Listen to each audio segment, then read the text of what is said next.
Yan, kaya may batas na bawal pag-usapan ng confidential funds. Ulit na namin sinasabi sa House of Representatives. Ma'am, pero tama po ba yung testimony kanina na inusulat yung testimony? We will wait for Colonel Nalas. Next question, please. Ma'am? Last two. Maria, make it brief. Make it brief. PM said po na kung po kadali magplano pagpatay sa isang presidente, paano pa kaya sa pagkaraniwan ng mga mamayan? Kung ganyan kriminal na pagtatangka, hindi dapat pinapapit ang pas. Yan ay aking papalagaan, sabi ni PBBM. Oo. 'Di ba? Pumalag nga yung buong bayan nung pinatay ng pamilya nila si Benigno Aquino Jr. Next question. Next question. Maps na Marcel. verbalize nyo na po ba sa administration yung tungkol sa threat sa inyong buhay? Napanggit niyo po kasi yun. Yes ma'am. Ay hindi pa ma'am. Nag-complain ako noon, if you can remember, in the media, and then they dismissed it. Everything is well documented with documents and videos, and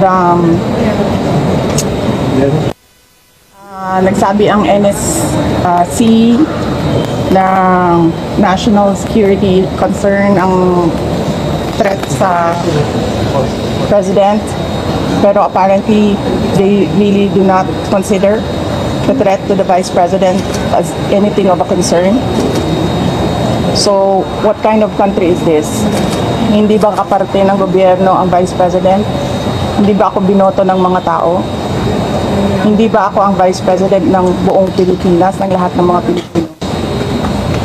Are you taking legal action po, ma'am, dun sa threat sa inyo? Ma'am, I do not expect fairness from this government. Really, truly. That is the reason why I'm pussyfooting with court cases. We do not expect fairness. Imagine mo, saan ka nakahanap na-admit na yung tao sa hospital, bigla na lang papasok, discharge na siya in less than an hour. Saan ang hustisya dyan? Saan ang hustisya dito? Sa bayan. Last two questions, Ma'am, please. in-extend po yung detention order para kay Attorney Lopez. Ano po yung next steps niyo po for this? I questioned it doon kanina. Pinapahirapan pa nila ako. Ano sinabi nila? Dinetain nila yung tao dahil sa due process. Dahil, ano ba yung sinabi niya? Walang due process ang pagpapatanggal kay Gloria Mercado at iba pang officials ng Department of Education. Ano sinabi ko kanina? The position of a USEC and ASEC is a position of trust and confidence by the appointing authority. Ngayon, ang appointing authority ng USEC at ASEC ng DepEd is the President of the Republic of the Philippines. Dapat tinatanong ng House of Representatives bakit tinanggap ni Pangulong Marcos ang resignation ng mga USEC at ASEC na yon sa Department of Education. Last question. Bakit nila pinipinalize si Yusek Lopez? Hindi ba dapat ang pinipinalize nila ang appointing authority? Last Isa two. pa, sir, sandali. Ano ba yung sinabi nila? Evasive. And now, you clearly see, she doesn't know anything. Kasi DepEd po pala tayo. Pero pagdating natin sa OBP, makikita ninyo, she doesn't know anything about confidential funds. So, saan doon ang evasive answers? Last question.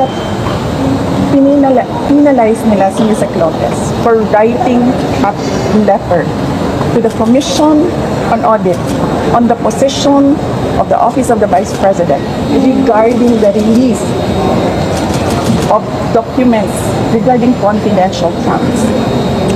Bakit may penalize ang tao pumirma para sa isang opisina, posisyon ng opisina? Saan ang justisya dito? And ano sinabi nila kanina? Diba? Apparently, hindi nila alam ang batas. Ano sabi nila? Questionin mo na lang sa korte. Saan kami pupunta? Sa mga ginagawa sa amin. Mismong committee, alam na nilang mali yung ginagawa nila. Sasabihin lang sa amin, pumunta ka sa korte. Napakadali na sabihin nila, okay, we will set aside the detention order hindi. Mali na nga yung una mong detention. Mali pa yung sumunod mo na order. And then sasabihin mo sa tao na nakakulong, hindi makalabas. Kahit ako, hindi ako makalabas basta-basta. Dalhin mo yan sa korte. Tama ba yun? Kayong mga taong bayan, tanungin ko kayo, tama ba na hindi alam ng ating House of Representatives kung ano ang mga batas? Last question pa. For the sake of the personnel of the Office of the Vice President. Because I clearly, sinasabi ni George Wood, we will not recognize you without an oath. And then, I'm continuing to question the constitutionality of their rules. Pero I cannot help the personnel of the Office of the Vice President if I have no personality to speak in that meeting. So I had to take that oath. Pero,